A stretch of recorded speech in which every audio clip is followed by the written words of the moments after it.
Hey guys, you're about to watch an episode from the Jersey Comic Crew podcast. Thank you guys for tuning in. We got a great episode. We're going to catch up in comic books. We're going to talk about Batman The Last Night. We're going to talk about Heroes in Crisis. We got some DC news. Vertigo is ending, apparently. And we have some Warner Brother news, a new CEO, and then a new company being absolved into it. So, stick around. We're doing it right now.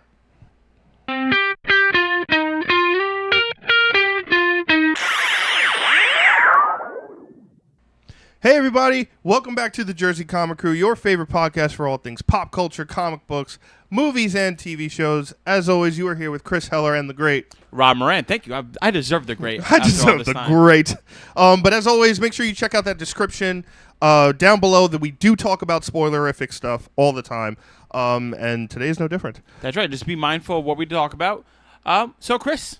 Hi, Rob. I'm very excited because we had a nice slate of news, and then you told me something, and immediately I was like, all right, delete the nonsense. I want to talk about this. Yes. You told me something very interesting off air before we came on air. Off air, yes. I finally caught up to the DC Universe shows. It's about time, people. I know you at home have been watching and be like, when are we going to talk about some of these things? I know. I've been waiting. I know. I know. I'm with you. So you caught up in Doom Patrol? I finished Doom Patrol. I've caught up on Swamp Thing, so I'm up to date. Then episode 5, I believe, is tomorrow. Yes. So technically, when we post this, is going to be before. So episode 5 is coming out. And yeah, I caught up on Young Justice Outsiders. Good.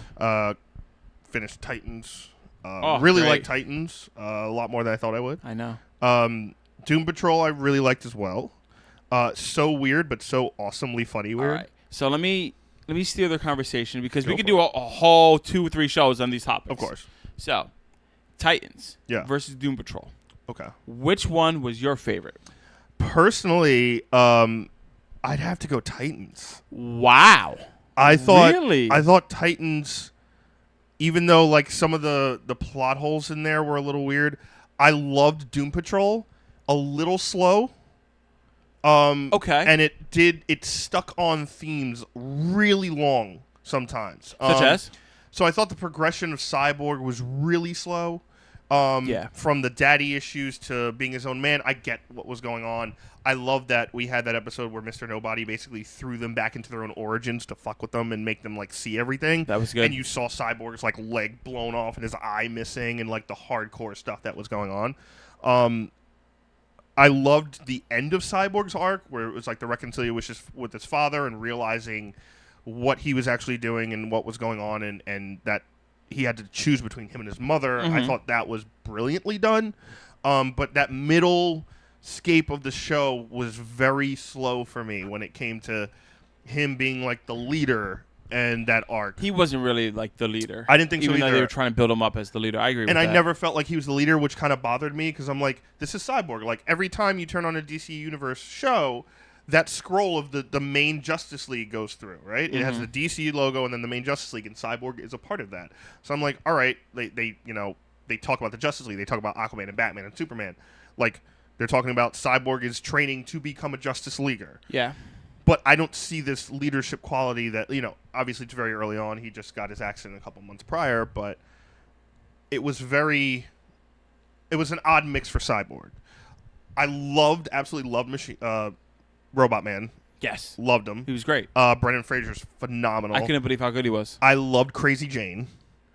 She was great. Sorry to cut you off. I know you're going on the rant. You just watched everything. But the arc where Robot Man goes into Crazy Jane and we get a deep dive into Crazy Jane is probably one of my favorite moments in the show. And he's back to Cliff Steele. And then you get to see the personification of all her different alters, right? And like they all don't look like her, so they have like the actual people that she personifies in her brain. Exactly. And then her awful backstory that goes into her childhood of why some of this stuff started and manifested. Yeah. And then you see like the original, I guess, I don't want to say host, but like the original alt. Yeah. Was there, and she got like ripped up and destroyed, and like she's in emotional comatose, and then now it's the other person's. Yep. Really well with the whole, the well scene. That was great. Done very well. Also, loved Matt Bomer as Mr. Negative. He was fantastic. I was very underwhelmed by his arc. Really? Halfway through, and when they did the episode where he goes to his ex-lover's house, who's old and dying, that's when I was like, oh, I'm in. Like that was so powerful and so like once it got to that point. What's his name again? Matt Bomer. No, but what's his hero name? Damn. They didn't really talk. Well, it's Mr. Negative. No, we're not talking. Oh, you mean like the person? Yeah. Shit. Was it Rich, Johnny, something? Larry. It's Larry. Larry. There you go. So when he like Matt Bomer, who I'm a huge fan of anyway, because he was in White Collar, and I love that show. Good show. Very good show. Yes. I voted him as the most prettiest Superman you could ever possibly hire. I think I'm pretty. I'm pretty. So I thought he's phenomenal. I liked the arc and the powerful like the entity that's inside of him trying to get into that where he's writing the notes on the post-its and leaving it, and he closes the door and it has it has the messages, and then their arc kind of eventually getting to like where they have an agreement with each other was cool. For me, I understand that you like Titans and some of the things were slow with Doom Patrol, but Doom Patrol, for me, is better.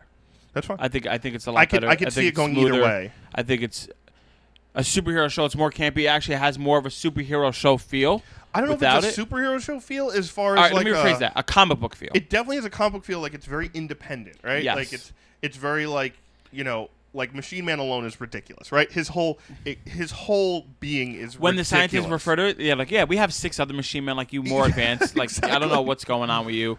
And he's like, wow, go fuck yourself. Some of the trippier stuff, I was like, wow, like I should probably be really drunk or high right now. Oh my god, like when the fucking cockroach. Spoiler: the giant cockroach, the giant rat making out, and then the robot man travel from one mouth to the other, so that way they can survive the nuclear blast. In the cockroach, it's this nuts. is pure nonsense. It's a comic pure book. Ridiculousness. Titans just feels like a nitty gritty fighting show. It does, which I love. Also, the nitty grittiness. I also have more of a connection to the characters of Titan, so that's also. Well, yeah, you have a bigger backstory with all of them. Yes, but I absolutely enjoyed and loved Doom Patrol. Not saying it giving any. All right, Swamp Thing. Swamp Thing. Okay, so 4 episodes in. Yes. I already feel with only 4 episodes in, this is my favorite of all of them. Wow. Okay. I'm loving it. The horror vibe is great. Love the horror vibe. You get like suspense in, like usually, like it just draws you in so well. Yeah. And then we saw like they all do very well. Like I don't have any complaints. You see an Alec Holland, and then like even like there was that Bugman for a little bit. Yeah. They had to deal with the whole conspiracy with, the political figures in there. Yeah, it's just a hit. To me, I'm liking Swamp Thing. Oh. I need more. What do you need? So at the moment, to me, this isn't Abby Arcane show. Yes. This isn't a Swamp Thing show. Yes. To me, right now, the show is about Abby. And just having Swamp Things there. And Swamp Thing is a background, like, assisting character. And I want that to eventually flip the script. I want it to become a Swamp Thing show. So what I think... And they also... Go ahead. I could have waited another episode or two. Excuse me. Bless you. Allergies suck. But I could have waited another episode or two for Alec Holland to turn into Swamp Thing. I think they did that a little quickly where we didn't get to know Alec Holland enough, and him and Abby didn't have that relationship yet. The fact that she's like this caring about him this quickly was a little odd to me. Like, we knew there was a distraction. I agree. But it was a little quick. I could have waited another episode or two for him to actually turn so we had that emotional tie to him more of like that tragedy. Mm-hmm. Even though it's a shock like the way it happens. But I kind of want it to be like, all right, are we doing an Abby show or are we doing a Swamp Thing show? So 2 things. So first with the Abby, the way they have written it now, with him transfer, like I didn't expect it to happen so soon. Yeah. Right. But Abby is needed and she's essential. Yeah. 100%. I was looking for the right word. Yeah. For the show, and I love her. I think she's great. Yeah, she's great. But she's building the world. Yeah. Now we're seeing Blue Devil. It's been hinted that he might be coming around. Yep. Like she's helping build the mystical realm. Floronic Man. I'm so excited for that. Jason Woodrue, who's the other doctor working with the political guys, the bad guy, he becomes the Floronic Man, which is like Swamp Thing's biggest villain. And we know like the stuff with the green is great, even though I haven't called it yet. But like all that stuff is great. So they're world building, right? Swamp Thing eventually is going to transfer over by like the end, I would say, of the season or near the end. Yeah. But this is only one season, so this is all we're getting, which kind of sucks. So it's It does. I'm very confident that this series is going to be an Abby Arcane show. Yeah. And maybe that's why they're a little upset. Mm-hmm. And I don't know why they pulled a plug, though, in one season. Mm-hmm. I agree. I would rather have Alec Holland wait at least 4 episodes in. Yeah. 3 to 4 of him and Abby building the relationship, trying to figure out together. Mm-hmm. You can still have swamp creatures, if you will, right? You can still have the infected running around and them fighting it. Maybe because when it got cut down from 13 to 10, they were like, shit, we got to get this guy on screen. Like, you know what I mean? Like, maybe that was the original plan, and you had an extra 3 episodes to finish off that Swamp Thing arc, and because they were like, listen, we got to pull the plug now. You got to finish up and wrap up. They had to cut and do different things. I would assume there's at least 1 episode out of the 3 that they have cut that was Alec Holland before the transformation, working with Abby Arcane, dealing with this nonsense. Yeah. Right? I'm still very hopeful for the show. I mean, same, and it's not bad. It's not. It's just by any means. You can tell that certain things had to happen based on what has happened. Like to the Abby's show affection with scenes. Alec and Swamp Thing is rushed. Yes. Her acceptance of him feels like a little rushed. That could have been episode 3. Yeah. Which episode 1 was. Him working with... we could have had first 2 episodes of, like, without Abby. Correct. Of just him working on this, and then you see Abby in episode 3. Like, episode 1 could have been episode 3, and we don't know. Very true. I mean, it could be episode 1. But regardless, Swamp I Thing like with it. the little girl was great. Phenomenal. But also the for vibe, rushed. Definitely. Not, Because she was, like, sick, and then, like, okay, I'm good. Yeah. But it feels rushed looking back. When you're sitting watching it, feels great. Yeah. I'm just hopeful that by the end of this, there's enough clamoring that they get a second season. I don't think it's happening. I hope. I agree. I hope that with, whatever AT&T and Warner Brothers are going to be doing in the future, if they're reconfiguring this new app, like we've talked about this already, if that's what's going to happen, like, you don't have to end everything. You could, if it's on pause and then going to start again, like, that'd be awesome. Because we know Titans is getting a second season. Yeah. And we know Doom Patrol's getting a second season. And there we go. Young Justice Outsiders is coming back in a week. It'll be back. So, I mean, it does cost a lot of money to run all these channels. I mean, not channels, all these shows. It does. On this, and with not a lot of subscriptions. Yeah, and that's part of the problem. The way they did the subscription was ridiculous. And 2, for Swamp Thing alone, they built that set so they can control the water flow, and you don't have to deal with the elements as much. Like, which is that smart. whole thing was built. So that's millions of dollars you spent on that. It looks great, but it was all built, so that's a lot of money, and you can't really just like store that for 8 months at a time. Some issues, but I'm loving it. I'm loving everything that they're putting out right now. All right, guys, finally getting to the main part of the podcast. We're going to talk some comic book news. Yay. We saw some new trailers and hints about Jonathan Hickman's House of X and Powers of X books. 10. I did it. It's Powers of 10. I know. I hate it. I did it. I It's hate stupid. Marvel, you are stupid for doing this. Unless it makes so much sense in the book that you're like, brilliant! Like, yeah. Brilliant! Which it probably will because it's Hickman. I would assume so. Like, Hickman is a fantastic writer. Yep.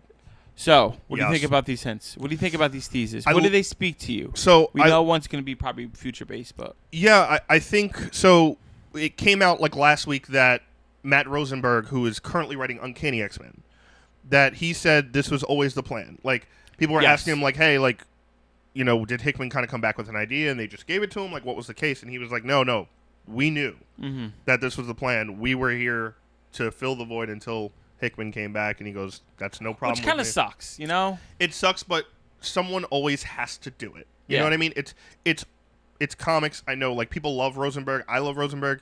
He's a great writer, but it's Hickman. Like, it's a business at the end of the day. He's a bigger name, if better this writer. Is what gets Hickman back into superheroes, you're gonna do it. You know what I mean? Like, and Rosenberg writes, Punisher. He writes a bunch of stuff. He will bounce back. I'm sure they're gonna do a Wolverine book soon because God knows you what have the to have a fuck Wolverine they're doing book. with Wolverine right now. Yeah. Either him or Charles Soule probably. So, like, there will be other things for him to do, and who knows, he could come back. Speaking of Wolverine, I do like how in War of the Realms and everything else that Wolverine's in, everybody who sees Wolverine, they're like, I thought you were dead. Yeah. I can't keep track anymore. And he's like, yeah, me either. Because, they kill him off, bring him back. Like, I like that little jokey humor. And hopefully, I think with this new, like, they do these trailers. I don't know if anyone's seen these animated kind of comic booky trailers. It's really cool. Nice. It's like kind of like interviews, like that are like 10, 15 seconds of conversation, and then it's like the pictures moving very slowly, almost like it's really cool. So yeah, we got this trailer about House of X and Powers of 10 that start in July. I think there's very soon, two big things that has to happen. All right. because I don't know because you read online. I do. But in the real like paper comic books, when you turn the page, they always have an ad page for like House and Powers. Yeah. That has just art and it's no words, and it's like Professor X opening his like probing this woman's mind and going like shocked, and it says this is the most important scene in X-Men history. Yes. So I've seen that. Not in when you read digitally, it doesn't happen too often, but I have seen those images circulated. So like that to me says two things. Okay. One, we're getting Xavier back to the way he was, not in Phantom X. True. Body I was and about all to say, does Phantom X die, you think? Maybe. Okay. I think that, and I think hopefully unless they're doing a Wolverine book or they're doing a Wolverine like solo book, I hope not, but I think Hickman is the guy to clean up the X-Men and all the issues right now, right? Like I think Rosenberg was meant to get rid of the old X-Men for Hickman to bring them back. I think that's what's going to happen. I think House of X is going to be kind of like the original X-Men. Yeah, 100%. That's what sounds like it. And Powers of 10 are going to be like your Magnetos, your Wolverines, your like super bombastic. Well, we saw like one looks like the daughter of Colossus and Magic. Yeah, unless it's Magic with Colossus's powers. Maybe they fuse. Maybe they like. There's a huge tease. I don't know. Yeah, and I keep seeing like this Colossus Magic where she's got her like sword and she's full. Hopefully, it is just. It's not the kid of them, which doesn't make sense. No, that they're brother and sister. Exactly. We going Game of Thrones here? Hey. Well, maybe it's so far in the future Colossus has a kid with somebody else. Yeah. And then it dilutes the family line. I know that still doesn't work out. Ooh. I hope not. It doesn't work but out. Either way, it's Hickman. Like I trust him. He's wrote some of the most brilliant books. Well, it could still be the Marvel respective ever. daughters, just not together. Like it could be Colossus' daughter who has the powers of both. I personally think it's Magic with Colossus's. I think so too. Like fact, because she has like a metal arm right now. Yes. So we'll see. But if she gets a power boost, hopefully Colossus gets something.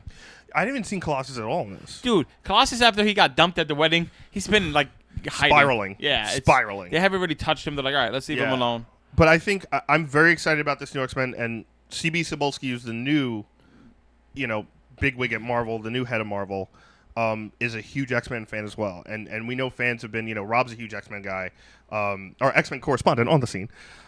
So we talk about X-Men all the time, and as far as the X-Men have been for the last couple of years, it's been a little rough. Yes. Compared to all the other books, but we talked about this as well. I think because also they got him back from Fox. You're talking a new era for X-Men. I know Kevin Feige's starting to plan those movies. True. And we know how you want the movies to mirror the comics. You know how everything dictates now. Correct. The business pop culture is huge. dictates comics. Comics Exactly. dictate pop culture. Exactly. Well, comics movies. inspire pop culture. You know Comics what I mean? are pop culture. Yeah, but like. No, I understand. Yeah, you see what I'm saying? The societal influence. Don't semantics me. What? Semantics. Yeah, what about semantics? Don't semantics me. I don't know if that's the right term. That's the right word. You're arguing semantics with me, so don't semantics me. The way you said it, though, I don't know. I don't know. You don't know. That's right. I don't know. I know. But anyway, like we know that X-Men has been struggling for the past 2 years. My question, this is a very positive, huge thing. They did when they brought the kids back. There was a fun arc that lasted too long. They didn't know what to do. Yep. My question to you: the scene where you see Professor Xavier in this woman's mind. Yes. And they hint that this is the biggest since the birth of the X-Men. Since 63 and Stan Lee and all this. What do you think he sees? Do you think That's it has to question. do with the woman, or that woman, or who she is, or who she's related to, or does it have to do with the X-Men or something like that? I think it's cosmic. I have a different theory. I think it's cosmic based on the stuff we've seen is very expanse. Like Hickman works in layers of massive introversion, if that makes sense. Like he does. If you look at his New Avengers run, it starts out with just Captain America in bed having a nightmare. Mm-hmm. And what we don't know is that 25 issues later, it comes back around that it's part of the huge Illuminati conspiracy. Like the way he connects things, it's always a holy shit moment, right? I think it's going to be something that's an introverted, almost like a tiny piece that you have to remember as we go along in the story that's going to expand into like, oh my God, this is affecting everything. I have a different theory, same kind of reasoning though. So you talk about introverted reflection on these characters. Yeah. You're bringing these characters to form, and you also have to think of the movies. I think something that X-Men has teased numerous times, these second evolution things. Yes. So what if, because a lot of them are forced with drugs or something like that, but what Yeah. if Xavier looks in this woman and realizes that second evolutions are coming, and it's just a matter of time? Like, what if he like secondary mutations? Secondary mutations, so that way you learn, like, oh, it's just natural, it's been hidden. Like, he discovers the science behind it, if you will, of how it happens, right? That'd be crazy. And that way you could reinvent the characters and change them a little bit without changing them too much. Like we saw recently Wolverine with the flame claws, right? Yes. And that was for a little bit, and then they stopped that. He's back to normal. But what if they do something like that? So they reinvent these characters without changing who they are.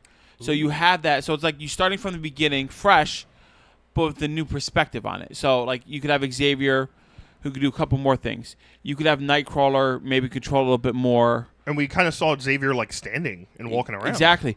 Magic with the Colossus. That's makes a lot of secondary sense. evolution. Yeah, that'd be awesome. You could have Storm, who could do maybe pockets. You could have all these different things. You have Beast.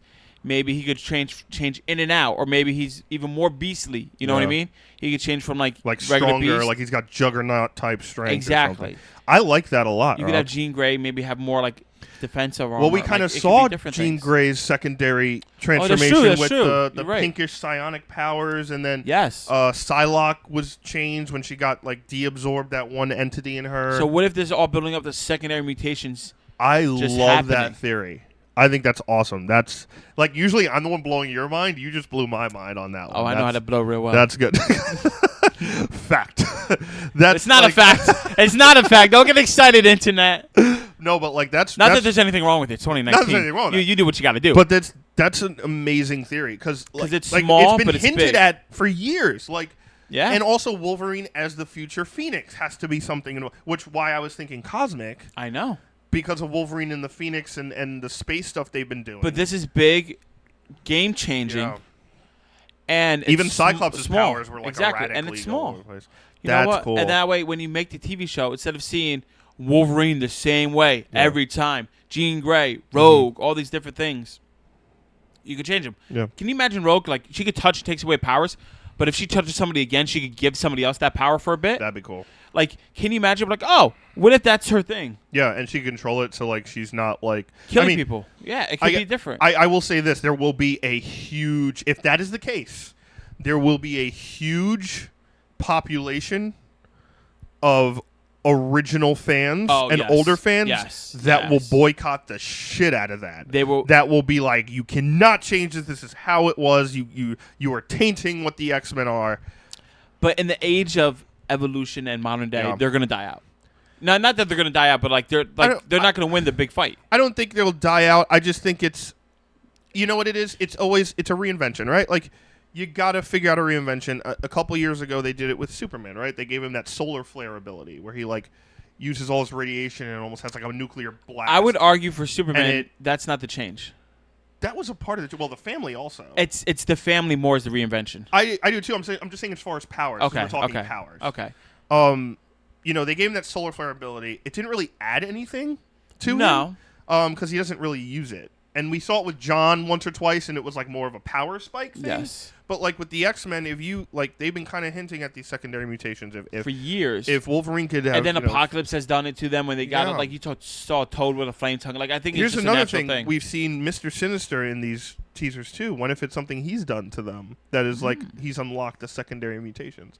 But either way, I think that's really cool. I'd be all for it, because like who doesn't like new positive things to their characters that we love, right? Like Wolverine's like my top 3 favorite Marvel like hero, and I don't know if he's my top.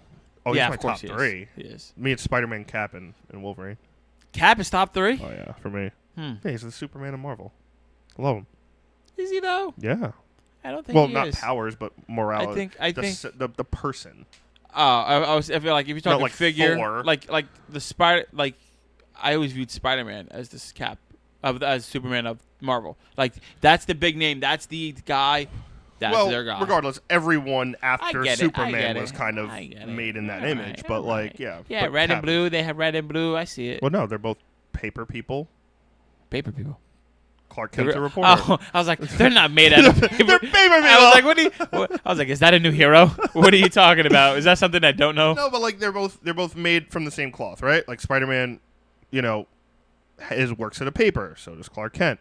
His identity's secret. So does Clark Kent. There's all these similarities. His Aunt May is very much like Martha Kent. Mm-hmm. His MJ is like mirrors Lois Lane. Like there's a bunch of similarities. You could go with any character and go back to that, starting with Superman and Batman as the yin and yang.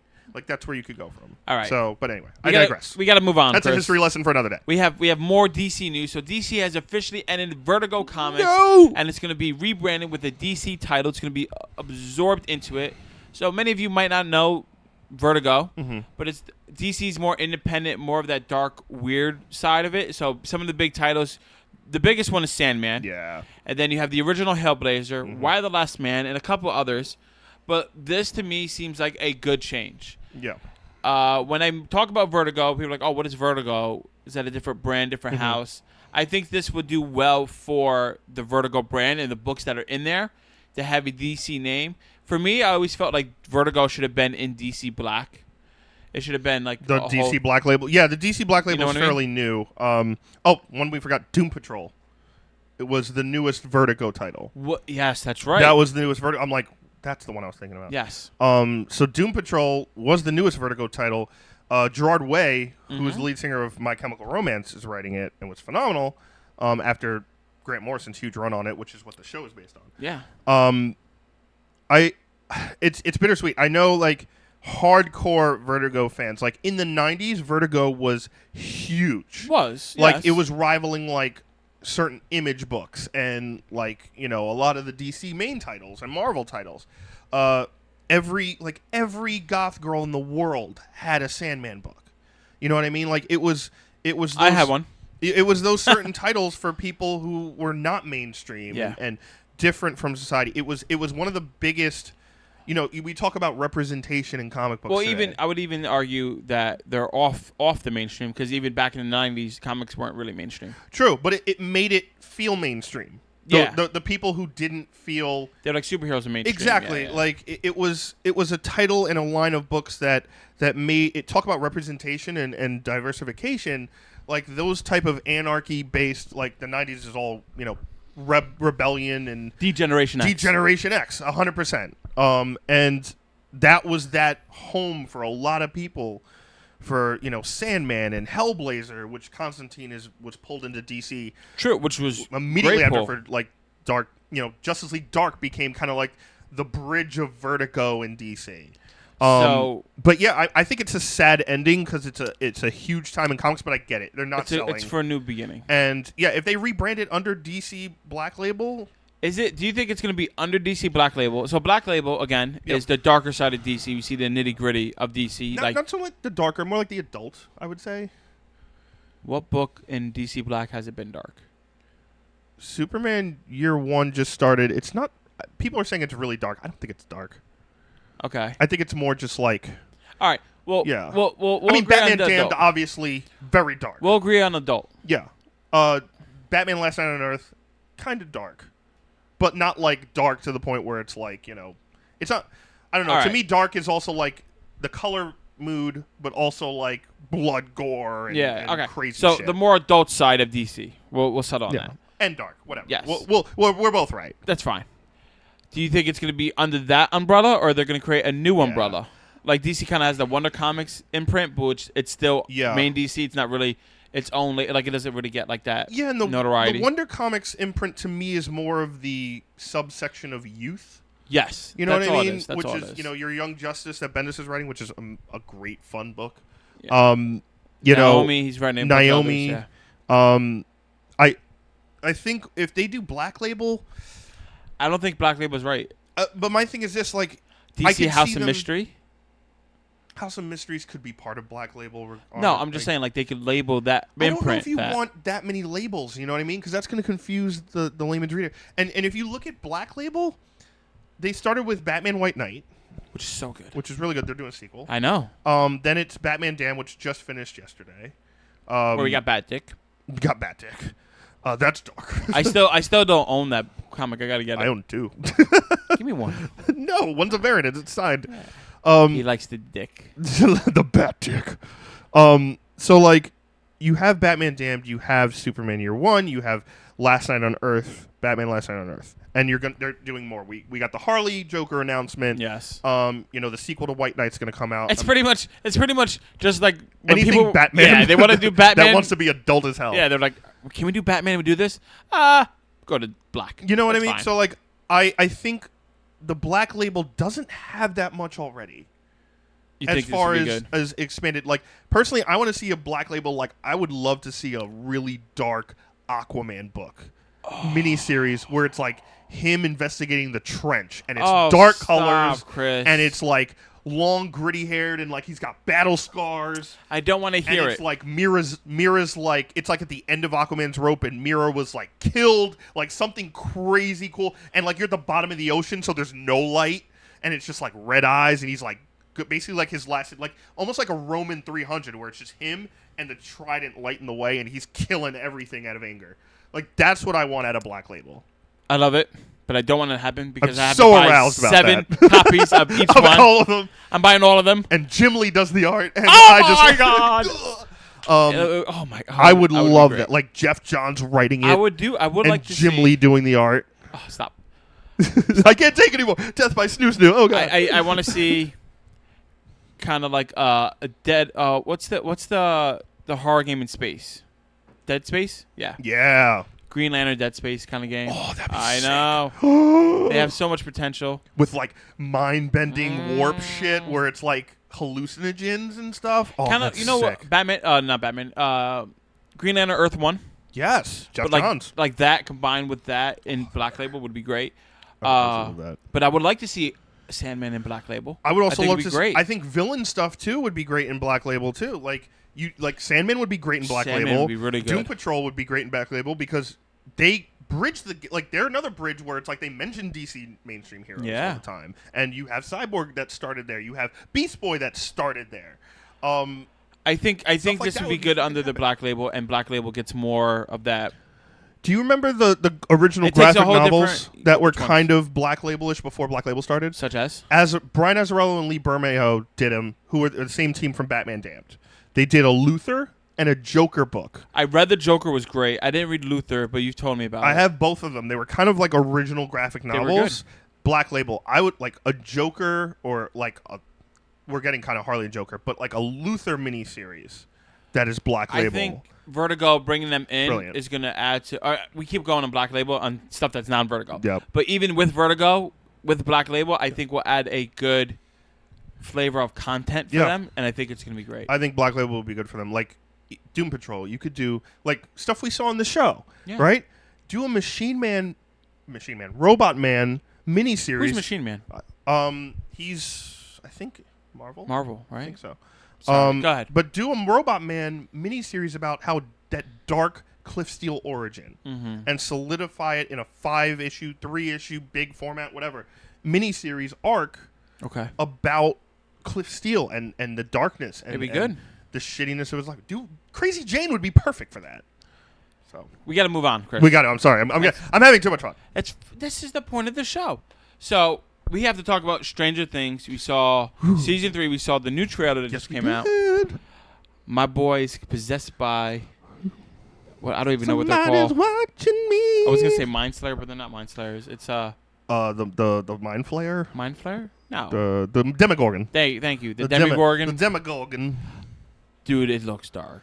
It looks great. I can't wait. I love that it's like so. We're getting it July 4th. So have your barbecue plans ready, and my then get God. ready to watch some Stranger Things next week. Yeah. It's next week. Well, this week when this airs. We have so much to review. We got Spider-Man coming out. We got Avengers extra stuff coming out. We got friggin' Stranger Things season 3. It's gonna be great summer. Stranger Things. This is the last season. I don't think so. I think there's one more. You think there's one more? Yeah. Think of it this way, right? I'm thinking. I'm listening. So, I mean, this is the business wheels turning right now. all right. I'm just thinking how are they going to stretch a story? for I another agree season? because they're getting older. I saw an interview with it, and the black kid who's in it has like a goatee. He's like a 15-year-old with a goatee. He's a man now. He's a man. A man. So because they all can't fight the Demogorgons. Only 11. And I was like, all right, but 11's it gonna do it all. seems like it's breaking through to the real world. Like it's not just gonna be the kids who realize they're there. It's like that whole town is gonna be like, oh shit, what is this? Yes. And it's based in the summer. It looks great. Here's the thing, right? We just got news this week that Netflix just lost The Office. Bro. In 2021, The Office will no longer be on Netflix. NBC Universal is taking it back. They paid $500 million. NBC paid. NBC paid to get it back. That's how you know how big The Office is. It's still, it's been off the air for like 10 years. Bro, it is still probably the And best I sitcom still on. love it. I quote The Office all the time. They need to do a remake.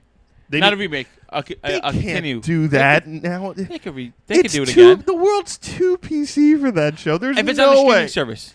Streaming service, maybe. Yeah, why not? But we clearly think that NBC Universal is getting ready for their own streaming service, which is why they wanted it back. And what content are they going to put on there besides The Office? Universal movies, all the big Universal stuff. Your monsters, your big time action flicks. I guess. Universal's a huge company, but Yeah, I know. again, everyone's kind of going into the streaming Harry Potter? service.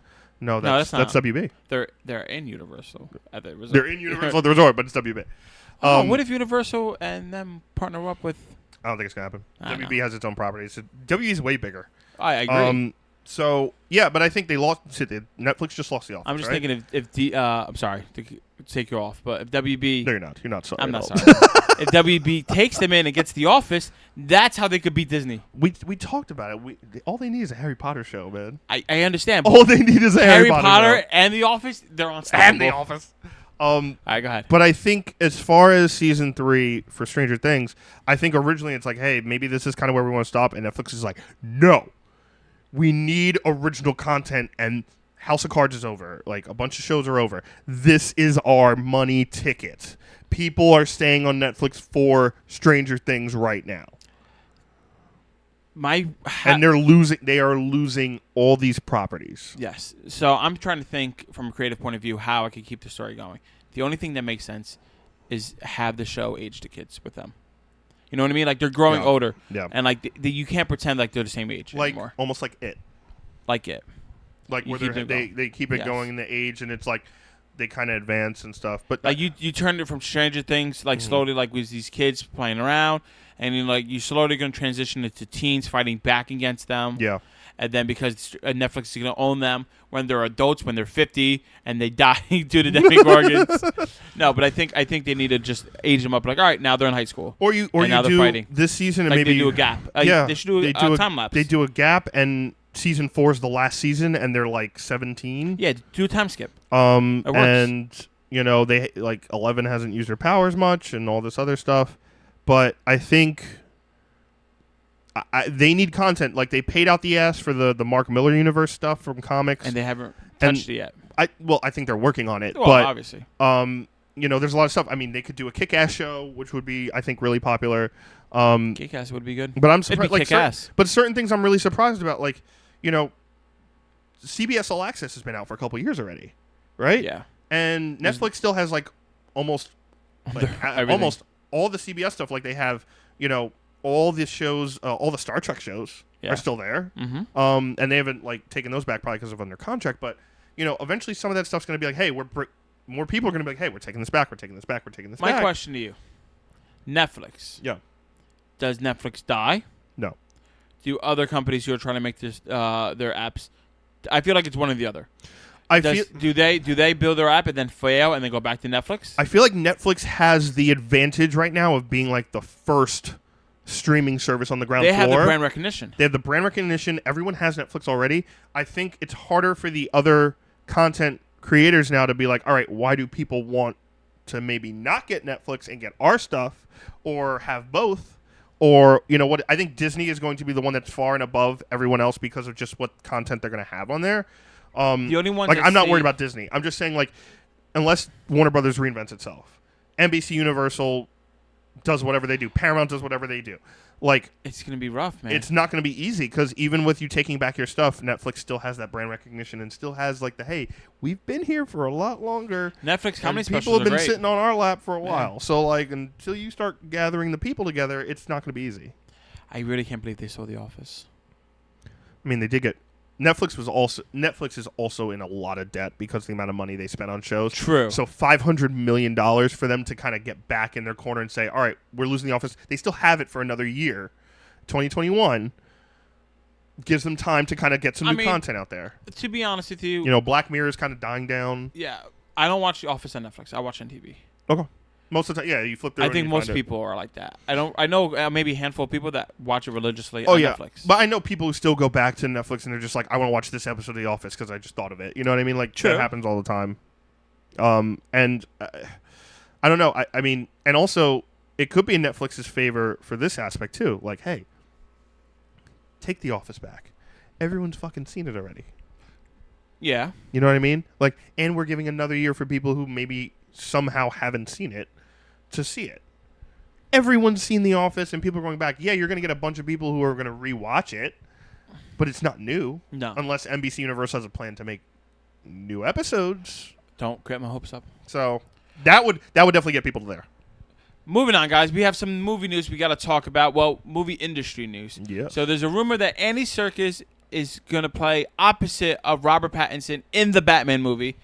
So Andy Serkis, you might know him as Gollum. You might know him as Claw. You might know him as SoundCloud guy. You might know him as pretty much anybody who does camera action. Caesar from Planet of the Apes. Yes. Does at the same time. It was like a mind. I know. A mind meld. So he does a lot with the live action motion capture. So he could be almost anybody. Yeah. Now, Kris, a lot of people are saying online, oh, he could be Penguin, this and that.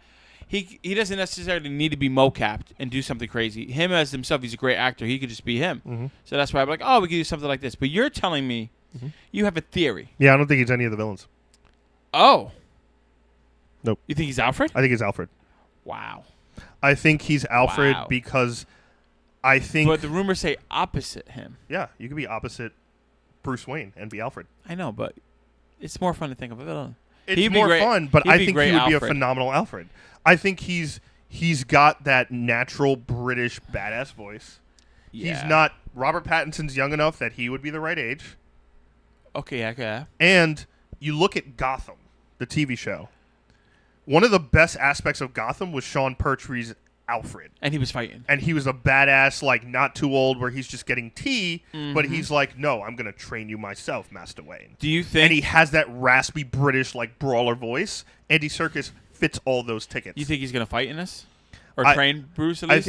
I think he trains Bruce a little bit and kind of mans him up to the point of, like, if you want to do this, you need to do this. In the villain world, I had a theory. Someone they haven't announced. I think he'd be great Clayface. I was going to say Clayface myself. Just because of the mocap. And he's a mocap genius. I mean, you could totally do Clayface. And you could have him be a cop first, right? Because Clayface, for those of you who don't know, was originally a cop, a good guy. And then one of them was, yeah. One of them. The other one was an actor. I like that one better. You like the actor better? I do. I like the cop aspect. I like the actor better because it's more tragic. I like the cop aspect because Bruce thinks he could relate to him.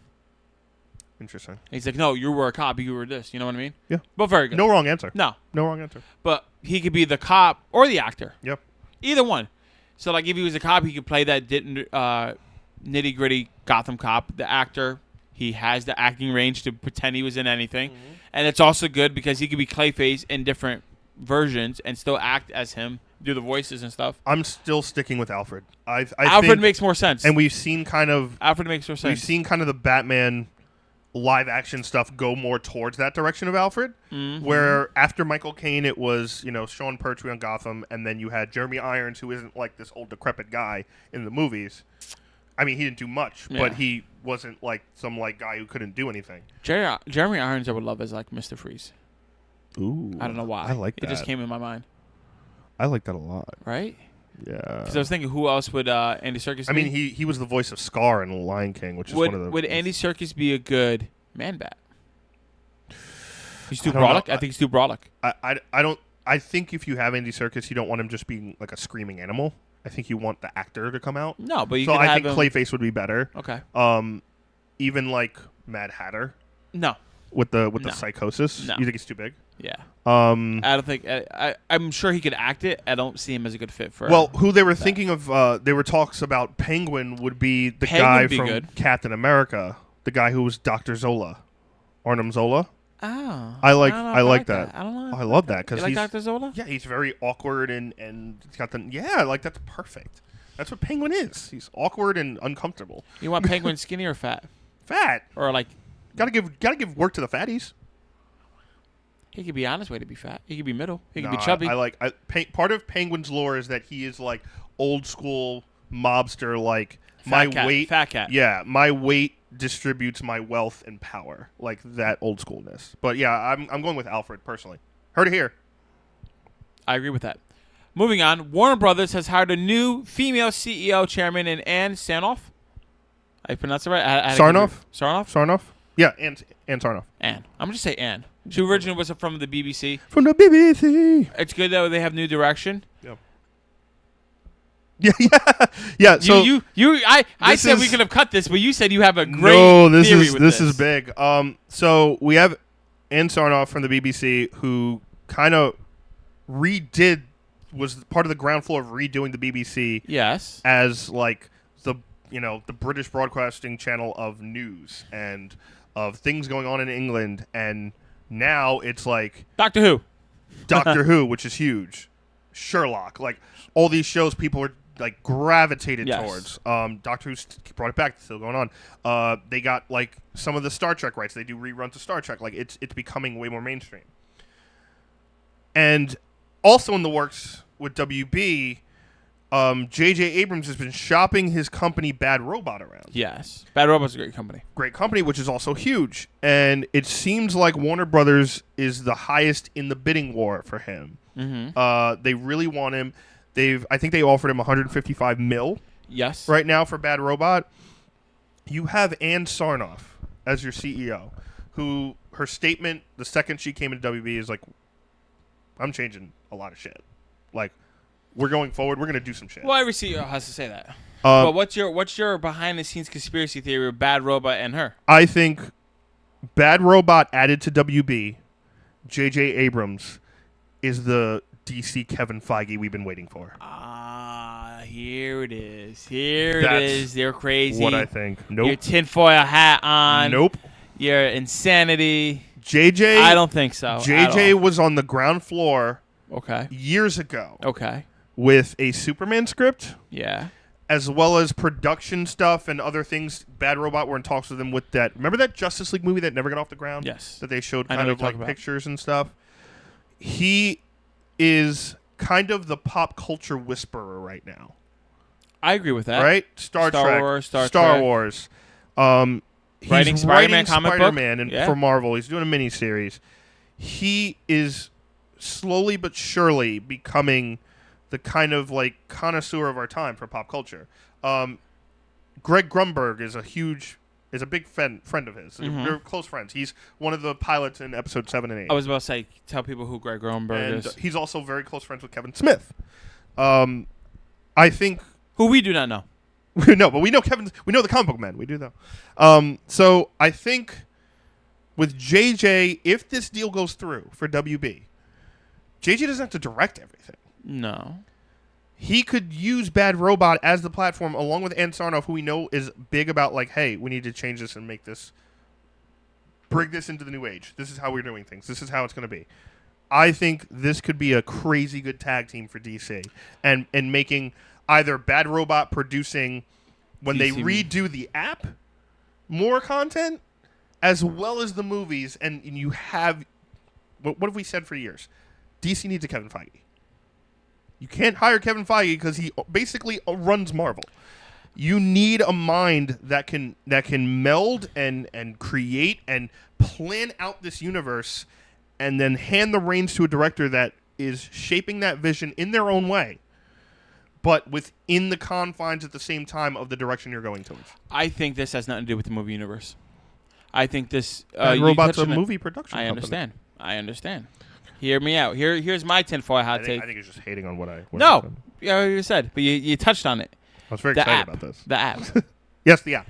So I think that J.J. Abrams, the production company Bad Robot, is going to go and rescue the app, the DC Universe app. I think that's going to become the production company for them. Why? It's all going to go through there. I feel like between the movie universe, which they kind of seem like they're rebounding, right? Slowly. A little bit. Set of differences aside, they may or may not be rebounding on their own. The biggest trouble, and where a lot of the profits and a lot of the focus, it seems to be, is on the app. And it's not doing well. I feel like if I bring J.J. Abrams' Bad Robot company into this, you know what? I think they could turn around the app. I think they could give more structure to the app. They could give more funding.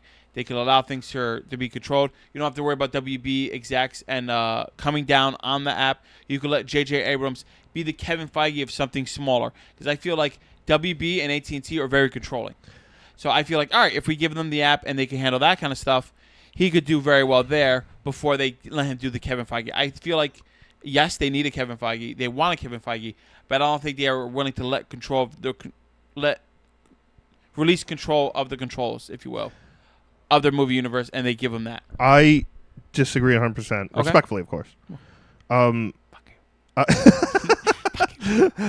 My middle finger is a soft middle finger. It's very light. If first of all, $155 million for a company, for you to bring them into your realm, I'm throwing you at the thing that's going to make me the fucking most money on top of everything else, and that's the movies, right? Yes, AT&T, you said AT&T and WB are controlling. I agree. But there's no company more controlling than Disney. No company more controlling than Disney. And look what they have done, even with that amount of crazy control. Disney does not let anything out of their platforms. You cannot do anything without Disney's consent. Okay. Way more so than WB and AT&T, because WB and AT&T are kind of like in disarray, which is what it seems like they're trying to get back on track. Mm-hmm. J.J. Abrams is not a small-time director. He's not a small-time company owner. He's not a small-time anything anymore. I agree. If you are bringing the name of J.J. Abrams into your company, you are focused on feature film. The app, yes, is important. They need to redo it. I think that step right now is within the company. I think that step right now is we need to figure out, like, number one, are we expanding this to our entire WB Warner Brothers line of content, not just DC, right? Number two, is the new name, where's this accessibility? Okay. We got to get this access before we do anything else. And then number three is content. Here's a different With angle. movies, I think they are in so much disarray and confusion. And is this movie connected? Is this part of the DC universe? Is this by itself? We have Joker. That's by itself. Aquaman is kind of connected to the DC universe. Shazam, yes and no. Well, yes, because of a cameo that wasn't Henry Cavill. Which is still fantastic. Still cool. But is this the direction we want to go in? Our fans are confused. The money we're making is solid. It's not great off these movies compared to Marvel. No. We need someone to come in and right the ship and write what we're doing with these films. Because if not, we're just going to put out more content. You have, arguably, DC has, next year, has way more stuff coming out than Marvel. Marvel has 2 films coming out next year. Yeah. Right? DC has, in the works, the James Gunn Suicide Squad 2, which is basically a reboot. Wonder Woman That's 2. not next year. That's the year after. That's the year after. But Wonder Woman 2. Yes. You have all this shit in the works, and you have all these movies that were planned out, right? We had that timeline of DC movies. Yeah. But nothing is coming to fruition. The Flash movie, who knows? Green Lantern Corps, who knows? No, Flash movie's been canceled. It's not happening. Like, you need someone to come in and say, we are going to do this all in-house, using this company, using this person's mind who is great for this type of project, and we just paid him $155 million to house that company, and we're going to rebrand with him. That is your Kevin Feige. 100%. I have another angle for you. And I'll give you the app needs also that care. But Warner Brothers is a movie company first. They always have been. Like, the WB channel has been around forever, and Kids WB and all that stuff, you know, when we were kids and that nostalgic loveliness. Mm-hmm. But they were a movie company first, and that's what you need to work on. Whether it's, you know, your Harry Potter stuff, your superhero stuff, that stuff needs to be in alignment prior to your, you know, app. And arguably you can do it at the same time. You're a huge fucking company. But those movies need that access. Another angle we both haven't talked about, which you kind of just touched on for like 2 seconds during your rant. What if it doesn't have to do with DC? Meaning like Star Trek or whatever. Like not even. Okay, like his own original project. So we have. Would you give him $155 million if you don't want him to touch DC?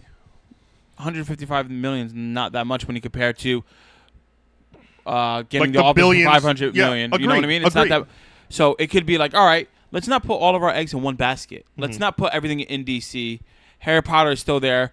Why don't we create some new IP? Why don't you be your own production company? I mean, it could just help production, movie making company. It's still great, even if they don't have anything. But like, all right, we need to have something else too, because Disney doesn't do only superhero movies.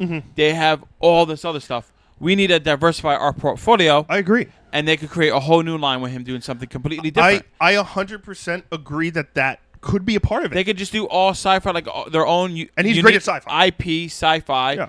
That's because Star Wars is taking a break. Star Trek. And that's Disney anyway. Correct. So that'll be that is Disney anyway. Star Trek is kind of like on the low totem pole in movies, pop culture universe.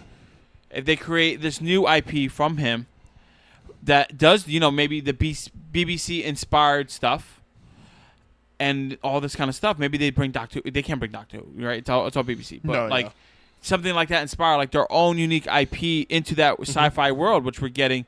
We're seeing all these shows are coming back. We saw Jordan Peele bring back Twilight Zone. We've seen all this sci-fi coming back. I think that is a bigger possibility. I'm totally on board with that. Okay. And here's the thing, like, we don't have to look at this linear either. True. Meaning, like, it's not like they're going to say, hey, JJ, we want to hire you and we want to bring Bad Robot into WB. And we're paying you $155 million. And JJ says, yes, I'm on board. What is it that I'm doing? Your job is to create all this new IP and new sci-fi and blah, blah, blah. You can work on multiple projects. Okay. You know what I mean? So, like, it's not like Hollywood isn't linear like that. Like, no. Everything is, especially nowadays, everything is like, all right, we're going to spend time doing this, then we're doing this, and doing this, and we're going to world build here, and we're going to start new IP. Like, look at Disney, right? I get it. Everything's, they're making millions of dollars off of things we've seen. All the new live action Disney movies is all shit that we've seen. They're putting out Lion King, it's going to make $1 billion. Yeah. You know what I mean? Like, it's the same thing with just live action. So, if you're Warner Brothers, I'm saying, hey, JJ, we really want the DC universe to work. We really want this to have, like, capitalize on what's going on, right? We are in an age of pop culture and superheroes right now. Superheroes are mainstream. That's where the money's making at the box office. You need to get, if you're a company, I'm saying, like, listen, we need to write this ship. This is where we're going to make our nut and expand to do those other things. This is where we're going to add more content for these DC superhero fans and get the ship right, so the fans that love Marvel will love this stuff too. And we're going to get this ship right so we can expand and do all the other stuff we want to do and have more money to do those things. Okay. You know what I mean? So I don't think it's just a linear equation where Bad Robot and JJ is saying, hey, you are a sci-fi master. You're going to come in and do this, Space Odyssey that we're going to do. And we're going to do a huge sci-fi Royal Rumble, our own kind of fix and mix, and then we're going to do Harry Potter and this and stuff. Like over here, it could also be nothing. That's definitely something. But it could also be like, all right, we have a production company. You're going to help produce some movies. I don't know. I think it's a waste. I'm just saying. His name is way too big. I think my guess, my hypothesis would be, we want you to be the Kevin Feige of DC, write the ship with DC, as well as work on other expanded projects. Once the DC universe starts working and we get really good money for this, and then we can expand outwards. Could be. And create more creator-owned content. It could be. Especially if they're going to do an app. Creator-owned content. That's my hypothesis. Let us know what you think. Yes, let us know down in the comments below what you think of J.J. Abrams joining WB's empire. Hopefully. What you think of that DC officially is ending Vertigo and Vertigo is coming in. What do you think of... I was going to say House of Cards. What do you think of Stranger Things Season 3, the trailer? What do you think of House Are of you Cards? excited? Are you watching DC Universe? Mm-hmm. Let us know down in the comments below. I'd love to know who's watching DC Universe and what people think about that. Yes. That's a big one. Because especially great. With the way it's accessible, it's really tough. So, but when you watch it, it's awesome. So let us know. Let us know. Let us know in the comments. All right, guys, that ends this episode of the Jersey Comic Crew podcast. Thank you so much for tuning in. As we just said, let us know down in the comments below of what you were thinking. Make sure you follow us and continue the conversation on our social media links down in the link below, our Facebook, Instagram, and Twitter. We are always talking there. As always, if you want to leave a like, comment, subscribe on the video, it helps us a lot. And if you listen to the audio version of this, that is awesome. Make sure you give us a review on iTunes and Spotify and share this with all your friends. As always, I'm Rob Moran. And I'm Kris Heller. And stay tuned. In a couple of days, you're going to get some more content from us. Woo!